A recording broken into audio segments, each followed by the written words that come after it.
మంచిర్యాల జిల్లా ఆసనాద గ్రామంలో ఎంగిలి లింగన్న అనే రైతు ఇల్లు అగ్ని ప్రమాదానికి గురై పూర్తిగా దగ్ధమైంది.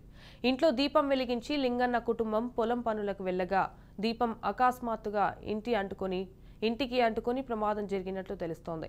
స్థానికుల సమాచారం మేరకు అగ్నిమాపక సిబ్బంది ఘటనాస్థలికి చేరుకుని మంటలను అదుపు చేశారు. ఇంట్లో ఉన్న బంగారం, వెండి, ఆభరణాలతో పాటు వ్యవసాయం చేసుకోవడానికి 4 లక్షల రూపాయలు అప్పు తెచ్చుకుని బీరువాలో పెట్టుకున్న డబ్బులు కూడా పూర్తిగా కాలిపోయినట్లు బాధితులు తెలిపారు. ఈ ప్రమాదంలో సుమారు 15 లక్షల నుండి 20 లక్షల వరకు ఆస్తి నష్టం వాటిల్లిందని తెలిపారు. సర్వం కోల్పోయిన తమను ప్రభుత్వం ఆదుకోవాలని బాధితులు కోరుతున్నారు.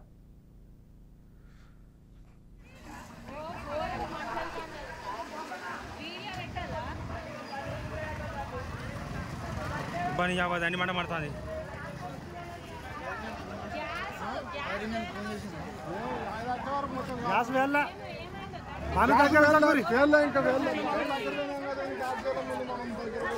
మొత్తం కాలింది ఇల్లు.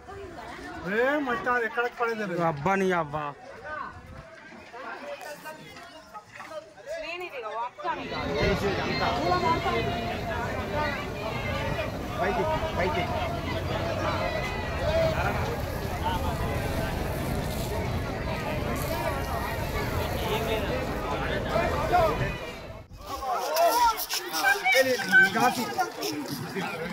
ఇంకా పక్కకి ఆపిస్తారు. తొందరండి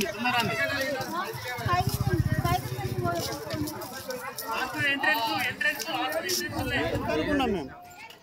లేట్ చేయకు.